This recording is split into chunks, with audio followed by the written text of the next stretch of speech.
Good evening, everyone. Welcome to the evening webinar. I'm Jessie Cardinal. I'll just introduce myself the way I always do. Tanse, Jessie Cardinal, Natsiga Sun, Kikino Tania. Atoskian, Keepers of the Water. I'm Jessie Cardinal. I am from the community of Kikino. It's located in Treaty 6 territory on the border of Treaty 8 territory, and I'm currently serving as the executive director for Keepers of the Water. So Keepers of the Water, we partnered with Environmental Defense to host this webinar, which is called Water Knows No Boundaries. And it's about releasing of the toxic tailings ponds. So the title is Water Knows No Boundaries, Releasing Toxic Tailings Ponds Won't Either. And so we're both hosting this webinar together. Again, we're really happy to have you all join us on your, I think it's Tuesday evening. I think it's Tuesday today. And so I'm just gonna get going with our evening here. So I just wanted to do a quick rundown of what to expect with our hour and a half together with each other here. So I'm going to be doing a little bit of an introduction to the webinar and a little bit of housekeeping, and then we're going to get right into our presentations. We have a presentation by Eleanor, who's with Environmental Defense, and she's going to be presenting some of the really important and meaningful work that Environmental Defense has been doing around the tar sands and tailings issues. And then we're hoping Jean Lomcourt can join us. We're still trying to patch her in on this webinar. She's a community member from Fort McKay.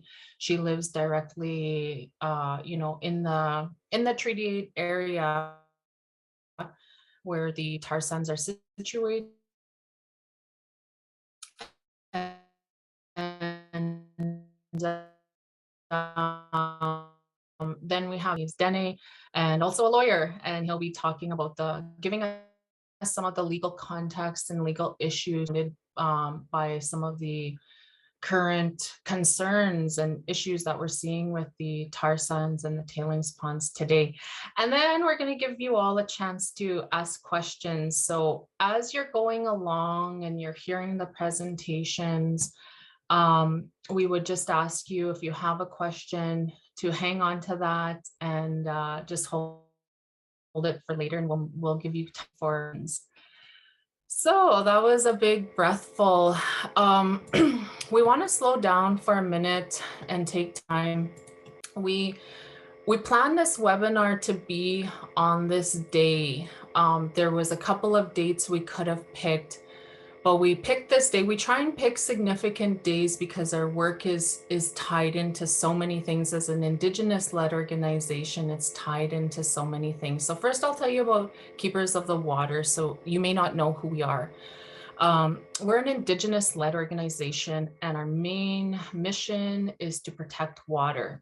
And so we were formed in 2006 out of, Indigenous people coming together, the Dene people in the north and the allies, and we were seeing some drastic changes to the water. And people got together at that time and formed Keepers of the Water.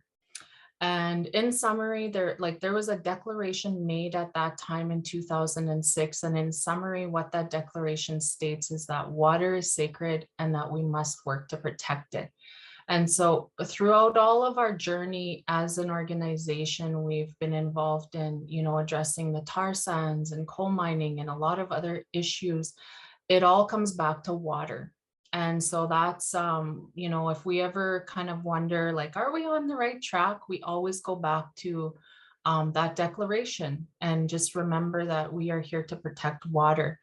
And so that's a bit of who we are. We have a board, we have staff, we're a growing organization. We've done a lot. Just check out our website and you'll get an idea of who we are.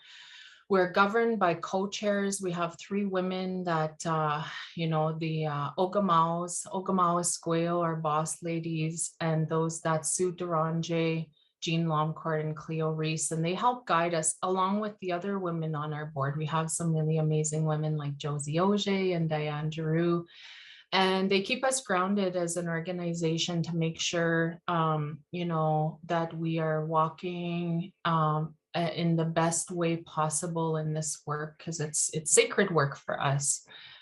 So we do things a little bit differently, and we're very proud of that, and we nurture that and we honor that. And so that's a little bit about Keepers of the Water. And when Ali goes to do her presentation, I'll let her introduce environmental defense, because I think she'll be able to do that better, which will be right away. Going back to why we had the event on this day. So this is a significant day, as some of you may or may not know. Today is I'll give you the official title. It's the National Day of Action for Missing and Murdered Indigenous Women, Girls, and there's a TSLGBTQIA plus people. So that includes a whole lot of people. And I just want to spend 5 minutes talking about that. Traditionally Indigenous people, and these are things we're learning as we decolonize and we go back to our ways, and we're learning about, the ceremonies and the way that Indigenous people, the way our people used to live and govern themselves.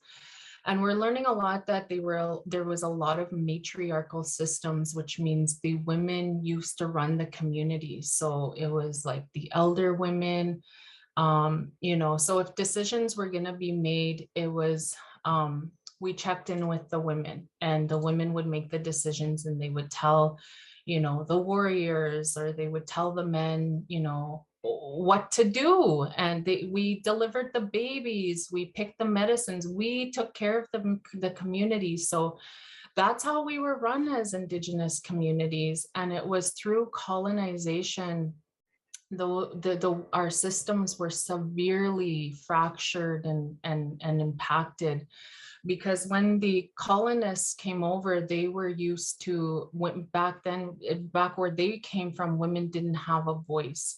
And so they brought that way of thinking to this land. And so they would only talk to the women. I'm just trying to change my screen here so I can see things better. And so when that colonization was happening, and the Europeans were coming to the land, they didn't want to talk to the women, because that's not how they did things back home. Women were not looked at, to have a voice. And so through like the creation of the Indian Act and all of these policies, they eroded all of the rights of women.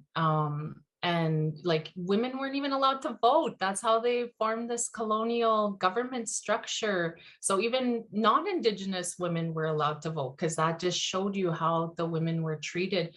That has trickled through to today. That disrespect, that disregard, the violence towards women.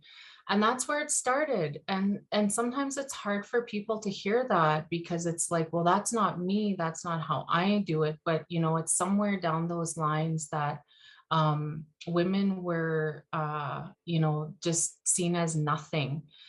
I'll just give you one quick example. So when the reserve system was being made, the Indigenous people were being herded, the First Nations people were being herded onto these small plots of land. And as First Nation women started marrying, if they married a white man, they lost any status, any privileges as an Indigenous person. They basically became nobody and nothing. If a white woman married a Native man, she was given status. So as First Nation women would marry a non-Indigenous man, let's just say it, First Nation women would marry white men, they would lose their treaty status, they would lose any kind of rights that they had that were given at the time to be Indigenous. But if white women came and married Indigenous men, they were given treaty status. And so you can see how things are really really confusing. And so it was a lot of Indigenous women that started fighting to get these rights back. And I think it was in the 1985 where they reinstated, where it was like these women that lost their status could reapply for their status, and they became Bill C-31. So they still didn't even truly become recognized, and we're still fighting today to become recognized. And so through that, through those colonial systems, it was put in the minds of people that it's okay to disrespect Indigenous women, that we were nothing, you know. And so we're seeing that. We see that a lot in the industrial camps. They're called man camps. Like I could go on and on and on about that day, but I just wanted to give you guys a little bit of context of, you know, what it's like to be an Indigenous woman, and especially people like women of color. They even have a harder time. And this day is set aside to talk about it, to remember it. And what are we going to do about it? Because we can't be setting aside holidays just to say, well, we're going to, you know, we're going to pray about it, or we're going to talk about it, or think about it. And I challenge you all, what are we going to do to make it better for women, and especially Indigenous women on these lands, to feel safe and to feel loved and to feel included? So that's that spiel. So we're here in honor of the women that have gone on, you know, that have been murdered, that are missing still, and we think of them at this time. So back to our webinar. Let me get back to my script, because I'm getting a little bit off script here. So what I'm going to do is I'm going to introduce Ali, who's the program manager, program climate and energy program manager. This is a long title, Ali. Program manager, climate and energy at Environmental Defense. Before I do that, I just want to do one very quick housekeeping. As you guys have questions, just remember to put them in the Q&A, not in the chat, because we won't get them if they go in the chat. So as you guys are putting your questions in, we'll be taking track of them, and then we'll answer them at the end of the webinar. So we'll just kind of center ourselves. I would invite you all to center yourselves and think of the water, think of the land, think of the animals, because this is why we do the work that we do. You know, we're here to protect the water. We're here to protect the trees. We think of the animals at this time. We think of the plants. We think of the medicines. So I just welcome you all to center yourselves in that, and remember that as we're sharing this information, and as you guys are participating, you're here for a reason as well, is that, you know, we're not only doing this for ourselves as humans. There's we coexist with everything, you know. So I want to keep that in mind as we move forward in this evening. And so Ali, I will get you to introduce yourself and environmental defense, and then we'll just get going with your part of the presentation. That sounds good. Thanks so much, Jessie. Hi, everyone. Good evening. Bonsoir. So my name is Aliénor Rougeau, or Ali if it's easier. I go by she, her pronouns. And as Jessie mentioned, I'm with Environmental Defense. And before I tell you a bit more about our work, just really wanted to thank Jessie for, first of all, for accepting to host and for doing it so well, and also for sharing all this education with us. We really don't take it for granted when you take the time to educate us and to bring us along on all of your learning journey. So thanks again for that. Folks, if you're joining an environmental defense webinar for the first time, welcome. Environmental defense works, as you can see on the screen, to defend clean water, safe climate, and healthy communities. And today we're really talking about all these things as we talk about our Oilsands tailings campaign. I'm gonna apologize right away for the background that I have. It's not my aesthetic choice, but I've been traveling for work, and so that's the explanation of the hotel room. My apologies for that. So Paula, who is helping us on the back end, if you're able to go to the slides, the presentation, please. Excellent, thank you. So I'm here today to present to you our report, 50 Years of Sprawling Tailings, which came out earlier this year. That's some of the work we do on oil sands tailings ponds. We also have the chance to collaborate very closely with keepers on a whole range of issues, which we'll talk about after. This report was co-written between myself and Jillian, who is with CPAWS, the Canadian Parks and Wilderness Society, their Northern Alberta chapter. And so she was able to bring a lot of her conservation background and her North Alberta background to this work.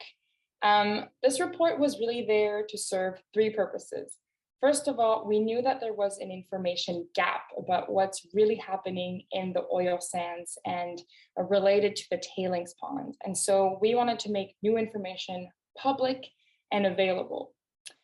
We also wanted it to be a tool so that communities and so that all of you were able to check and counter the oil industry's false claims about their responsible production, their responsible management. So we wanted you to be equipped with that, and the report served that purpose. And then we really wanted to center Indigenous knowledge and experiences in the way we interpret the information of the report. So the analysis we did, we then had conversations with folks that we'll talk about after to really interpret this in a way that's different from perhaps how environmental groups have done it in the past.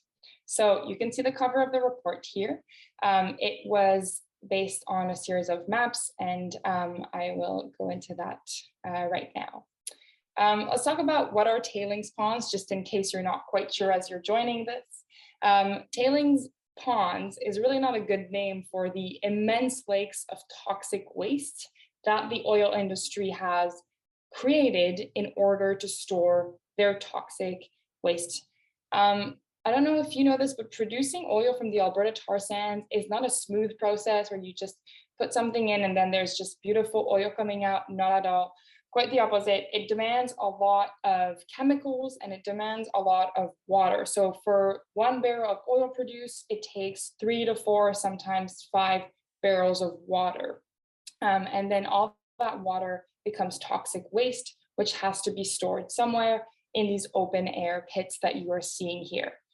The tailings are super toxic because, you know, as the oil production process happens, you have the residue, the rest of the bitumen that stays in the tailings ponds, and you also have the chemicals that they add to extract bitumen. So you can just understand that there's a ton of different things in there. Some of the substances you might recognize the names because we know that they're very toxic in other parts of our lives, such as benzene or mercury. And then there's names that you might have never heard before, like naphthenic acids, which are very toxic to wildlife and to people.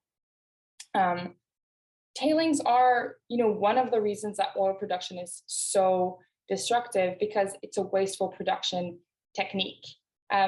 Just to give you a few elements as to why tailings are so harmful, they've been proven to leak billions of liters of toxic fluids into the groundwater because, as you can see on our little drawing, they're not meant to be perfectly permeable. They allow for toxic fluids to leak. They also evaporate a lot of greenhouse gases into the atmosphere, and they also create a lot of loss of habitat because of how much land they take on over the years. So let's go to our next slide, which is really kind of the result of our analysis. We mapped out since 1975 to 2020 in 5-year increments. So here you have a bit of an extract of that, the growth of the tailings. And so you can see at the very beginning, you can barely see them on your screen. And then we basically, you know, highlighted them over the maps for you to see how much they've grown. And you can really see that it's been an exponential growth in such a short period of time. If we're going to go to the next slide, we will talk about what this mapping has taught us, because our goal was not just to map them, show them on a map and then kind of move on. we really wanted to have numbers on what that represented, because again, this information was not public. We did not know how much land they're taking up. So the numbers you can see here basically tell you that just the pond part of the tailing pond already takes up about 240 times the size of the Edmonton Mall, which is the largest mall in Canada. But I want to put that statistic aside for a moment and tell you that tailings aren't just harmful because of the fluid part. Tailings actually cover a lot more land because they have a lot of other infrastructure. And so we wanted to calculate how much do they take over in total? How much habitat do they destroy in total? And we found that that's 300 square kilometers.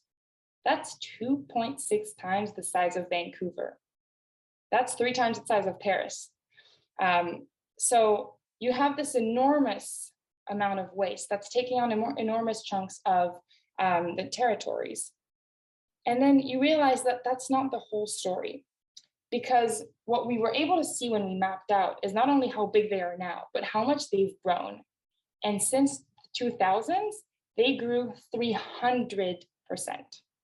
So while we're hearing more and more industries talk about responsible management and sustainability, what our maps showed us is that their tailings waste has grown 300%. Now, on the final note about kind of our shocking findings with this report, and I know these are a lot of numbers, but you have them clearly on the slides here. We wanted to check how much of this destruction has currently been cleaned up, because the industry often puts out messaging about how they're already cleaning up and they're reclaiming the land. And when we looked, we made the calculation that only 0.1% of the area has actually been certified reclaimed. 0.1%. So what this taught my co-author Jillian and I is that Canada's oil production is not only a problem because of its contribution to climate change and all these other things, it's really the home of environmental racism, in the sense that these tailings ponds are leaking and evaporating and taking over lands that are the territories of First Nation and Métis people. So if we can go to the next slide, I told you before that we didn't just want to map things out and move on. We wanted to actually understand what the harm was. And this is where, thanks to Keepers, thanks to Jesse, we were able to connect with Jean Lomcourt and with Mike Mercredi, who both live in different communities downstream. And they were able to share basically how they've seen in their use of the land in their everyday lives, and thanks to their traditional knowledge, how they've been able to see and interpret these maps. I'm not going to be telling you what they told me. This is their stories to share, and I encourage you to look through the report to actually have their direct words. I'm going to tell you the 3 lessons I learned from them, from my own words.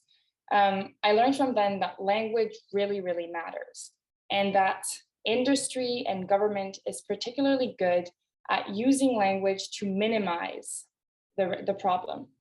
They use language like ponds to hide the fact that they're immense lakes. But Jean was also telling me, they use language like industrial projects when it really is about the destruction and the disruption of place. It's not just projects.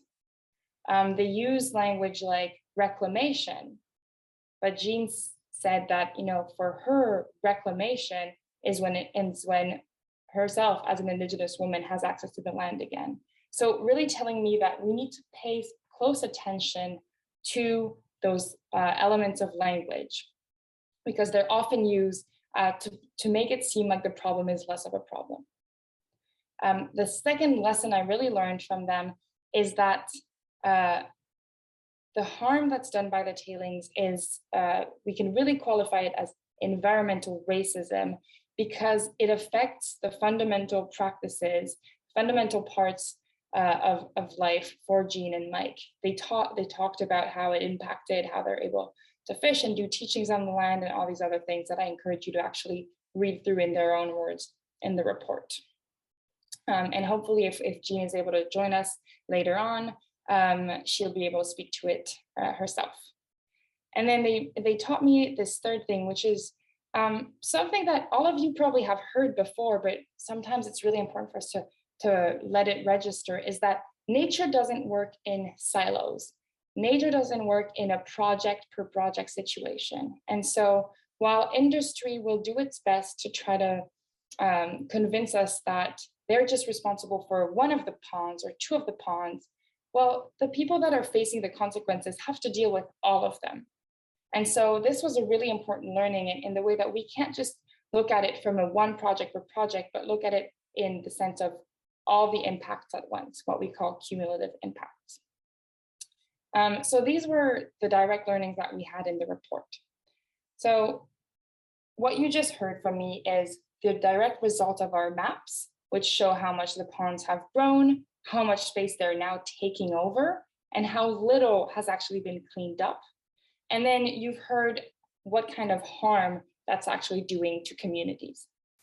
I'll now go to the next slide, please, to let you know about this reclamation aspect. So I said earlier, industry is trying to say that they're cleaning up their mess, they're being responsible about things. What we saw in the mapping is that no tailing pond has been certified, and that only 0.1% of all the area disturbed by the industry has been reclaimed. So we're really at a point where there's close to no progress, and that's an important thing to remember. The second one, next slide please, is that both the volume and the tailings and the area continues to grow. So again, when you're hearing industry saying we're managing it, the facts are there. The waste is continuing to grow. The problem continues to grow. And then the third one is that although industry is talking about some numbers like 50 million are invested on reclamation research, when you compare it to the profits they're making, this is really close to nothing. I mean, 50 million is 3,000 times less than what they made this year alone. So really trying to keep in mind that the efforts are not there when it comes to actually cleaning up this mess. I'll go to the next slide to tell you that one of our goals with writing this report was having clear recommendations for the government about what can be done. We had 7 recommendations, and I don't think you all want to hear about all of them, but there's 2 that stand out to me as an important basis for the conversation we're having today. The first one is, don't create a larger problem than what we already have. Since industry clearly is showing that they're not responsibly managing this current waste, we cannot create new tailings ponds, we cannot create new oil mans. If we can't fix the problem, don't make it bigger. And so that was our first recommendation against any new project until the situation is figured out. And both the federal and the provincial government have a way to address this. The second one is that solutions for cleanup have to be agreed upon by the Indigenous nations affected and have to be actually good for the environment. And so this is where we get in the topic of today. Jesse mentioned earlier briefly that we're going to talk about the issue of release, because industry is now pushing for this new method where they would like to release water or fluids from the tailings into the Athabasca River. They say they're going to treat it, and we can talk about why that's unproven afterwards. But I want to stress really carefully that the cleanup method that needs to be chosen to clean up this waste has to be one that is environmentally safe and that is agreed upon by the nations that are impacted by this. So these were really our recommendations that we had here. Now, if we just want to go briefly to what you can do about all of this. We wanted to make this report helpful for you. We wanted to make it a tool that you can use in your everyday life to have conversations about environmental racism, to have conversation about oil production and the harm that oil production is doing. And so to make this report your own, we have a landing page, which is much easier than all of the report. It just has a few of the big statistics, so you can remember them, you can bring them up in conversation, you can tweet them out. Then we have all the maps, and you have this little fun tool where you can just scroll throughout the year. So you can kind of see the evolution. And then my favorite part of the whole report, we actually took the cutouts of all the tailings and we put them over some of the big cities that you know and love across Canada. Put it over Vancouver, over Edmonton, over Montreal, and over Toronto. And you can see how much of the cities they would take. And you can actually download those. So I'd encourage you, I challenge you, put that on your Facebook, put it on our social media, start a conversation with those about what oil production means in Canada, because those maps really show what's actually happening on the ground. And with that, I'll leave it at that for now, pass it back to Jesse, and then hopefully we can chat a little more later on if you're interested. Thanks, Ali. That was, I really enjoyed listening to that. I could listen to that a lot longer because you speak so well and explain the issues so well. Just a little bit more context.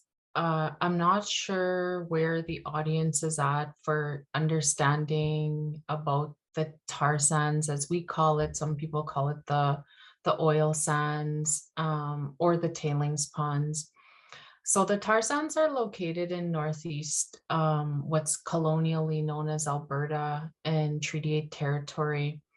It is the biggest industrial project on the planet, and we've even found the references to back that up, so we can provide those for you either this evening or tomorrow to reach out to you. It's massive. And the reason why we call it the tar sands is because they're not extracting oil, they're extracting bitumen. And it's, what do you call it? It was the conventional oil was what it was called to begin with, because back in the 50s, they discovered this oil, but Indigenous people knew that this tar substance was here. And they used it for how they needed it, but it was living in harmony with the land. So it was never seen as something that needed to be massively extracted out to, help sustain this existence that we have, which isn't even sustainable anyway. And so Indigenous people knew about this, and the people up there, we used it for the purposes that we needed it for. And then in the 50s, with the evolution of science and all of these things, they discovered that they can extract this bitumen. Back then, it was easy to extract because it was on the surface. So they used this technology that was created. And the thing is they're still using a lot of that old technology today. That's one concern, is that the technology their extraction technology is still like it's outdated. And our science guy says it's like a T model Ford or something, and we should be on like smart cars. And so that was called conventional oil. That's all gone. So what they're extracting right now are conventional bitumen. Is unconventional, because it's all of the stuff that was easy to get out. That's all gone. So whatever, they're digging deeper and deeper through steam assisted gravity. Like, they have other technologies that they're using in combination with the really old technology. And they're just massively extracting, and it's getting harder and harder and deeper. And the cumulative impacts are just massive. So this is in the boreal forest. There's a few concerns with that. Well, there's a lot of concerns with that, but the boreal forest is the lungs. So they say, like, the boreal forest and the Amazon forest, those are the lungs of the planet. They keep the planet alive. We need to have a healthy boreal forest for so many reasons, but one of the main reasons is that it absorbs carbon, and it's just such diverse ecosystems in the boreal forest, and the boreal forest retains water. It's just, you may not understand. So if people are living in a city or they're far removed, maybe even on the other side of the world, like, why should I care what happens in northern Alberta and the boreal forest? It affects you, because if we have a healthy boreal forest in what's called northern Alberta in Canada, the other side of the world is going to be healthy. And so that's part of, so we call it the tar sands because it's bitumen. So they're extracting this really heavy substance that they have to ship away, and then that gets processed to become oil. And so with that, and I just want to speak really quickly because I know that I only have like a minute, then I'm going to pass it to Daniel, is the cumulative impacts. I want to talk about that really quickly. So they have massive deforestation. So it's not only extracting of bitumen, it's creating all these roads, clear cutting forests, they're draining wetlands. Wetlands again help retain water, they help clean the planet, they help capture carbon emissions. And once wetlands are destroyed, that's it. You cannot recreate wetlands. There's science studies, they've been trying to, recreate wetlands and they haven't been able to. And the animals and the plants, and I always think of the animals because they know their roots, right? So it's like when you come home, it's like you go to work and you know your route, and then you come home and then you like eat, and that's your safe place, that's where you relax. It's the same thing with animals. They have routes that they follow. So it's like the beaver, the deer, the muskrat, they all have their places that they go. And so I just think sometimes, because when you drive up in our communities and you see this clear cutting happen, and you just imagine like these living beings, and they go for a little while and then they come home and it's gone. What they must feel like and what that must be like for them. And especially like the ones with the babies in springtime, like all springtime is it's our new year as Indigenous people, and that's when all the life is happening. So imagine all of the living beings with all their babies, like the ducks, the geese, the bears, everybody has babies and they're out on the land, and these are the kinds of things that we think about it, and we're trying to have people understand like these are major issues, but there's like a whole other world out there other than us. And so with the tailings, what I want to get back to what Ali mentioned. So these are poisonous. They can be seen from outer space. They're massive. Anything that lands on them will die. We have had tar sands healing walks. If you Google tar sands healing walk, you'll find the stories about the healing walks. We do a loop around the tar sands, because sometimes if you don't see it, you can't really understand how destructive this is to the land. And we do this 14-kilometer walk around the tar sands, and you can see places that look like desert. You can hear gunshots, and the gunshots are mimicking, they're not real gunshots, but they sound like gunshots, and it's meant to try keep the wildlife away from these tailings ponds, because if anything ingests it, like they're gonna die. You see all of this pollution, like these emissions coming out. And there is a First Nation community smack dab called Fort McKay around all of these industrial plants. It's really surreal when you drive up to Fort McKay, and this is what the kids are growing up with. That's when Ali talks about environmental racism. That's a perfect example of environmental racism. Imagine a little 8-year-old girl or boy, and they're driving every day, and they're driving through that. That's their backyard. It's really disturbing and it's sickening. And so with these tailings ponds, the Alberta government and the industry, they want to start dumping them into the Athabasca River. And they're saying, we found a way to treat them, and it's just like water, and we're going to start dumping them. And when we found that out in 2019, as Keepers of the Water, we're like, what? This is insane, and we have a hard stance. There is no dumping of any tailings into the Athabasca River. And so what we're saying is, if you can treat these tailings to be like water, then you take that and you keep reusing it and reusing it, because they say that they recycle and that they have these great recycling systems. So they already have the recycling systems in place in their extraction process.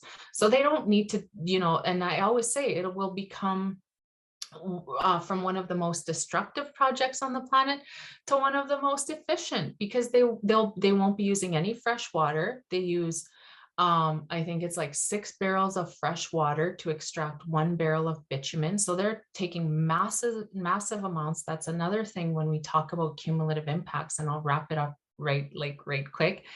They use a lot of fresh water. And so they won't have to take any water, and they won't have to dump any poison in the water. So we're really calling them out to say, we want to see your science, because there's been no independent science to show us that what you're even saying is actually true. And there's a lot of legal implications. And that's where Daniel comes in. So Daniel Tiselli, I'll introduce you, but he's been working with Keepers of the Water. He's Dene, he hunts moose, he's a non-practicing lawyer, he's on the land, and he's been an amazing part of our team because, he also knows Indigenous law. And that's where we're going as Indigenous people. It's like, get us out of these corrupt, oppressive colonial legal systems and let us govern the land the way we're intended to. So I'll pass it over to Daniel to continue this conversation about why the tailings are harmful, and why dumping of the tailings will be what I'm calling international human rights crime. So welcome, Daniel, and I'll let you add anything to your introduction that you'd like. And thank you for staying with us this evening, to all of the viewers. Thanks, Jesse. Hi, everybody. I'm Daniel Tiselli. I'm Dene from Fort Good Hope, which is a small isolated community just south of the Arctic Circle on the banks of the big river. They call it the Mackenzie River on the map. And so tailings is an issue for us because we are downstream from the tailings ponds. We're very far downstream, but we still have to worry about the cumulative effects of any tailings leak or release, along with the myriad other contaminant sources that make their way into the water here, which we do drink. This is the water source for the community. And it's kind of a main highway for Dene up here because travel is so difficult with a very short winter road season. I am a retired lawyer. I used to be a lawyer. I don't like doing that. Now I do other things that I enjoy, like working on Indigenous rights and environmental justice. But I want to zero in on the issue that we've been raising and that has really gotten a lot of attention from Dene this far downstream. And that is this issue of the proposed release of what they're calling treated tailings via regulations under Canada's Fisheries Act. So Canada has a Fisheries Act, and that's the federal government of Canada, and that prohibits the dumping of what they call deleterious substances into any fish-bearing water. And that means any substance that could be poisonous to fish. So it includes tailings. It is illegal to put that into any fish-bearing water unless there is specific authorization to do so via regulations under that Federal Fisheries Act. So because most things that are related to these massive industrial activities are under the jurisdiction legally of provinces, there's been very little that people who do not have leverage with the provincial government of Alberta can do to impact the kind of trajectory of these tailings ponds and all of the related infrastructure and destruction of the boreal forest. The Fisheries Act is one of those areas where people everywhere who have some leverage with Canada's federal government are allegedly supposed to have a voice that can somehow protect this massive, pristine, and fragile watershed and ecosystem that empties into the Arctic Ocean. And the proposal on the table from Canada's federal government now is to effectively remove that protection and introduce these regulations that would allow for the release of these treated tailings into the Athabasca River. I'm not sure if it was mentioned, but these treated tailings are still high in naphthenic acids and in salinity. So although they're treated, they are still toxic. And it is an issue for downstream communities and for the ecosystems. So this has gained some attention up here further north. And in July of this year, the Dene Nation, which is a political organization representing Dene and advocating on the rights for Dene, at the Dene Nation Assembly in July, the chiefs passed a resolution that outright opposes the introduction of these Fisheries Act regulations, and also calls on Canada to undertake a process to seek the free, prior, and informed consent of downstream Dene as a requirement, as a legal requirement before they introduce these regulations.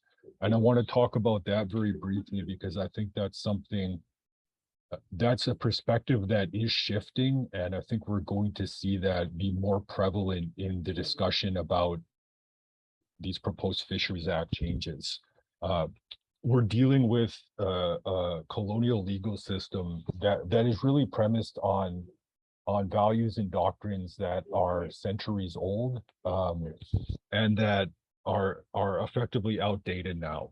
And the direction that international law is moving when it comes to the rights of Indigenous people is that international law is starting to recognize Indigenous people's rights to self-determination, to autonomy or self-government, to recognition and preservation of cultural identity, rights to traditional land and natural resources, and that includes restitution for lands that have been lost or stolen, rights to reparation and redress for wrongs that have been suffered at the hands of colonial governments and nations, and the rights to have treaties and agreements that were fairly negotiated be upheld and honored by the state.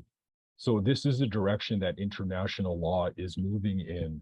And a common thread that kind of weaves through a lot of these distinct rights that Indigenous peoples have under international law is free, prior, and informed consent. And what that means is that when the state is proposing some type of action or activity that would have significant impacts on the rights of Indigenous peoples, then the state needs to undertake a process to get the consent of those Indigenous peoples before it can move ahead.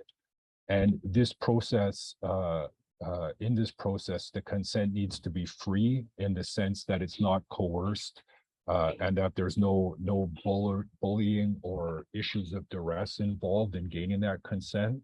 The consent needs to be prior in the sense that it is given before the state actually moves ahead with the action, so that the consent is actually meaningful and not just a box that they're checking.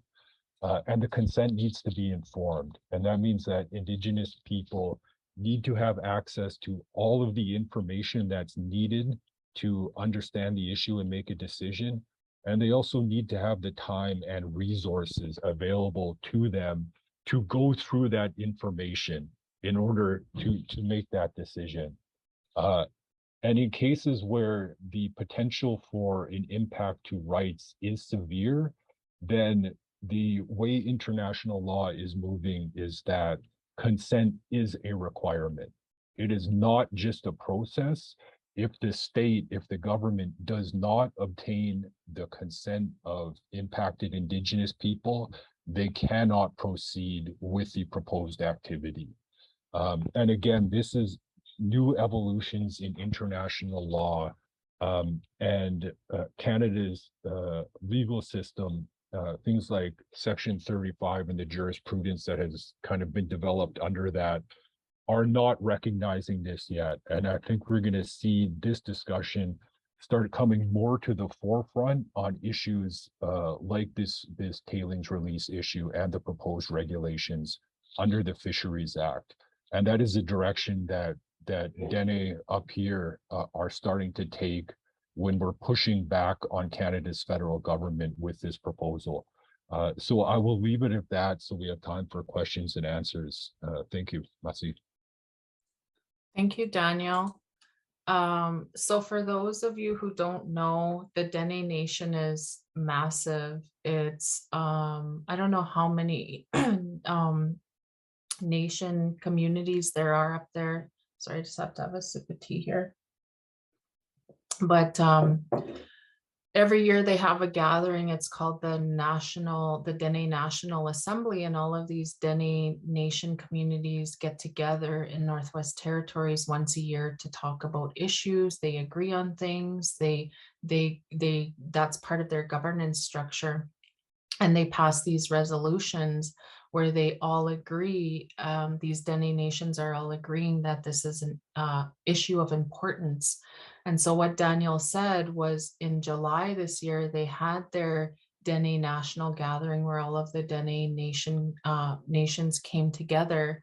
And one of the things that a resolution that they passed was that they are opposed to any dumping of the tailings ponds into the Athabasca River, and that they want to be consulted. So the federal government is starting to say, well, we're consulting the nations, but only as far as the Alberta border. And then they're handpicking some nations north of the Alberta border that they're going to consult, but the Dene Nation is saying we want to be properly consulted, free, prior, and informed consent. And so that's where that's at. So we have a lot of questions coming in, and I think that will help us carry through some good discussion. So Ali is going to take over moderating the questions. Daniel and I and Ali will try and answer as best as we can for any questions that you guys have. So thank you. That sounds great. And thanks to the both of you for your presentations. Yeah, and thank you folks for asking all your questions. Some of them are very thoughtful. It sounds like you know some of this information already and want to dig deeper. There's a question that I know both of you can have great answers to. There's a question of, are there any health concerns for the surrounding communities that have already come to light? So what's the healthcare assessment situation in the area right now? That's a really good question. I'll go first. So we have a medical doctor who sits on our board, Dr. John O'Connor, who some of you may have heard of. He actually won a whistleblower award through the Ryerson University. And back in about 2005, 2006, because he was a doctor working in the community of Fort Chipewyan. And so the tar sands are here and the water flows downstream, pass right into their community, and along the way it deposits into Lake Athabasca and Lake Great Slave Lake, and then it keeps on going into the Arctic Ocean. So while he was a medical doctor there, he was starting to see a lot of rare cancers, bile duct cancer. It's a really rare cancer, and he was starting to see many cases of it in the community, and all kinds of other ailments like skin rashes and just the medical issues were adding up in this community of Fort Chipewyan. And so he was saying, and he was going to Alberta Health and he was going to federal health and saying, this is happening, what can be done about it? We would like to have maybe an independent study, but something is happening here. This is not normal. And instead, they didn't want this to get out there. So what they did was they worked with the community to get him fired. And he is still to this day asking for an independent health study to be done. He has been hired back into the communities, and because they know, the community people know that he was right. It wasn't the community people he was helping, but it was just through politics and industry that I think tried to push him out. We also have, there was some other studies done. Dr. Kevin Timoney did a study. He partnered with Mikisew and ACFN on that. And what that study was, they were testing the animals and the health of the animals and the health of the water.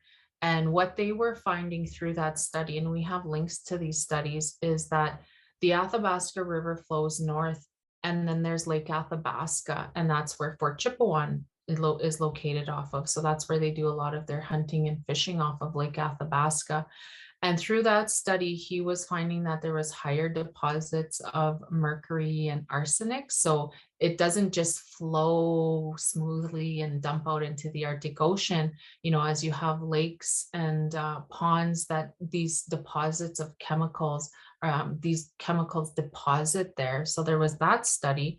Then there was the Schindler study, late Dr. Schindler, and you guys may have heard of that study where him and Dr. Aaron Kelly, who now works for the Northwest Territory government as the environmental minister or something, they did a study on the snow. And what that study proved was from the stacks, so all the pollution that's coming out of the stacks in the tar sands, that there was all this like poisonous particles that were landing in the snow, and then the snow melts in the spring and goes directly into the water. So that's not even treated or anything, in that there was a lot of harmful chemicals in that. So there have been like studies happening, and the communities are doing studies.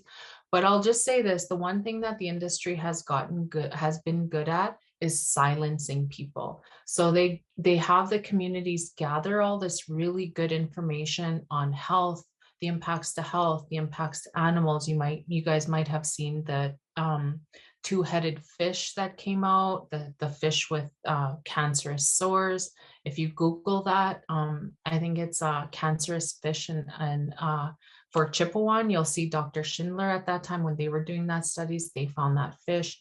But what the one thing that the industry's gotten good at is part of their working with the community, they'll provide the community the funding to do all of these studies, but they have convinced the community that it's not good to share this information. And so as keepers of the water, that's one of the things we're doing, is we've launched a monitoring program. We're doing independent monitoring of the water because the information's not flowing.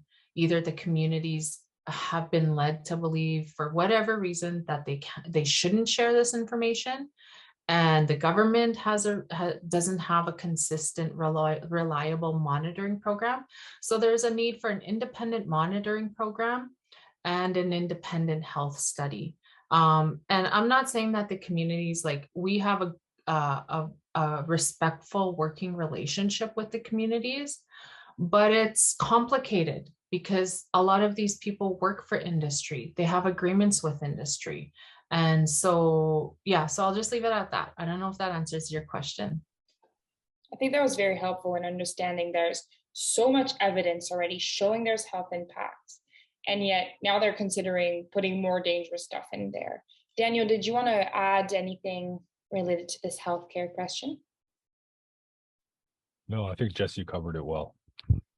Thank you. Well, I know we only have a few minutes left, but there's at least two questions of the many that are trickling in that stand out. There's one that says, are there any lawsuits currently against the oil companies and or the government for pollution and polluting the Athabasca River? And I think all of us have many thoughts there, so I'll ask us to maybe just do a quick round of answers. Jesse, would you like to start? Is there anything you'd like to share? The one thing I'll share is that there is a First Nation that's currently suing the government of Alberta for cumulative impacts. And I'll just put that in the link for you guys. That's Duncan First Nation. So cumulative impacts is a big discussion, and it's not something that we're going to shy away from. It's something that an issue that we're going to continue highlighting as organizations. What industry likes to do is they want to be seen as a standalone project. So, you know, the company might be like, well, we only cut this many trees down, and we only, you know, use this much water. And they do not like to be seen as a cumulative impact. But that's the reality. So there's like 19 just in the tar sands area alone, but this is happening all over in the boreal forest without proper consultation. And again, who's consulting the animals on this? Like, imagine coming home and your home is gone. Like, we just assume that they don't have rights either.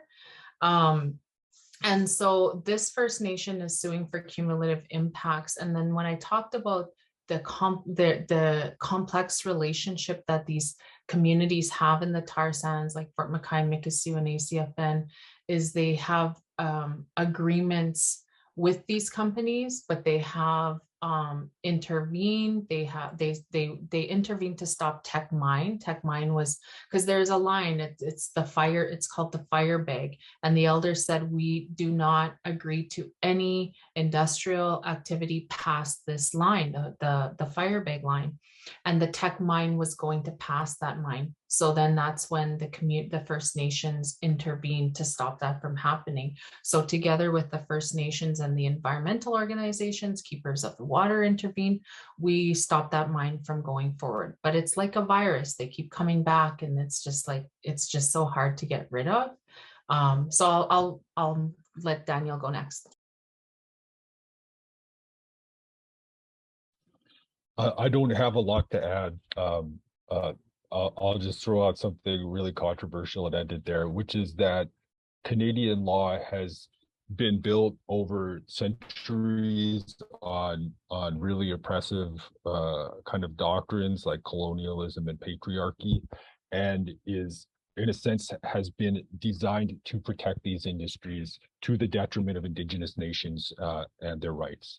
And so it actually, I'm not an expert on this, and I wasn't even when I practiced law, but finding ways to sue a company for things is very difficult because that legal system, when it deals with Indigenous peoples and Indigenous land, has been designed to justify the theft of Indigenous land so that a colonial nation can profit from the extraction of minerals and hydrocarbons. That's a really helpful answer and context, I think, for us when we think about illegal action. And to answer your question as well on any current actions being taken, I'll share with you that a few years back, Environmental Defense partnered with another organization and with Daniel on putting a submission to an international body called the Commission for Environmental Cooperation, saying, hey, we know those tailings are leaking. We know the industry knows, and we think it's a violation of the Fisheries Act. And we submitted this to this international entity who looked it through and who did a factual report. And it's a really long factual report that really confirms that indeed the tailings are leaking in the groundwater. And indeed, this goes against what the Fisheries Act is supposed to protect us from. And so just to tell you that, there is that language out there. But no action has been taken since. This federal government has not taken legal action to address the fact that the tailings ponds are operating in violation of the Fisheries Act. So that's another important context, and I'm glad you asked that question.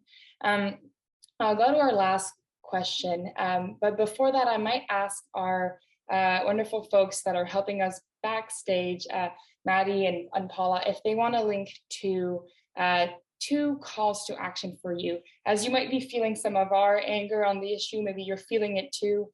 Keepers of the Water has an action page where you can share their letter that really uses their Indigenous point of view on the issue, and you can amplify that by sharing that. And then on our side, we have a letter that really addresses this point about the leaking tailings and how we are opposed to release. So sharing with you those two letters that you can send on your own time and help us in this movement. And I'll go to the last question, although I see you keep asking more. Let's just do that. We have here a question about recycled water and basically saying, are your groups and our Indigenous groups considering recycling the water in the process as one of the solutions to the tailings issue? And I know that's work that Keepers is thinking about.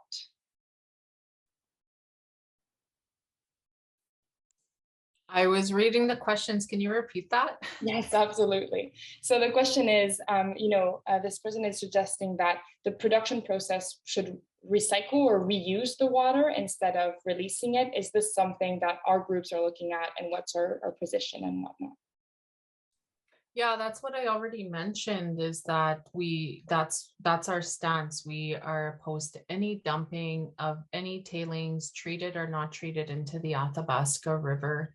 And so they don't know how to treat these. It's a huge science experiment, and it's a crime that they've been allowed to continue to expand and expand based on these proposals, which weren't even proven. So they have to submit environmental impact assessments. And in that, and also reclamation plans. So part of their reclamation plan is that they're going to reclaim the tailings. Well, they don't even know how to do it. So how have these projects been getting approved to begin with? That's like, how is that even legal? And they don't know how. Like, and what we've been hearing is that there's companies out there that do know how to treat the tailings, but that it will cost the companies too much money. So they want to do this the cheapest way and the easiest way for them possible. They don't care about us. They don't care about the First Nations living downstream or the animals or anything impacted. They care about money, and it's really sad. And then I seen a question about water. Does it impact the communities in Manitoba? All water is connected. And so what we're seeing is the tar sands is spreading into northern Saskatchewan, and the waters flow. So the waters, underground water is connected, water is flowing east. And so does it impact your community? Yeah, it impacts your community. Maybe not directly from the water itself. I believe it's from the water because the elders tell us that all water is connected, but also from the pollution, the air pollution, the acid rain, and we're all connected. We're not, what happens here affects you over here. We need to start understanding that. So that's how I'll answer that question. That's helpful, thank you. And it's a related question in there, but I saw, and I think it's for Daniel really. Someone was asking about Bill C-15, which I believe is the act to implement UNDRIP and how it's related to all this. And I thought this might be something you want to touch on before we close. Yeah, I think the question was how that legislation plays into that, and that's legislation of Canada's federal government. And the synopsis is that it really, the only thing it does is require Canada to put a plan in place to make all of its legislation consistent with the UN Declaration on the Rights of Indigenous Peoples. So you would imagine that that would apply to the Fisheries Act, but what we've been told by officials from Environment Climate Change Canada is that that process of making the Fisheries Act consistent with the UN Declaration is not going to be done before they want to get these regulations in place and begin the release of treated tailings water. So it's like this decision is, in a sense, grandfathered from what would happen under that legislation on the UN Declaration. The kind of bigger issue I want to flag, though, is that the way Canada has been talking about it, their politicians, and also the way the non-derogation clause is written in that legislation, is that it makes it sound like Canada's intention is that they're going to effectively put the UN Declaration and the rights in that declaration underneath the existing Canadian constitutional framework, which includes Aboriginal and treaty rights, which is pretty poor, it's pretty pitiful, and it's inconsistent with the declaration. So, for example, Section 35 rights in land claims and Supreme Court Canada jurisprudence talks about the duty to consult, but they don't acknowledge free, prior, and informed consent. So there's a bar there that's not met by existing Section 35 law. And you can't drag the UN Declaration down any further. That is supposed to be the floor. It's a minimum standard. Our rights should only go up from there.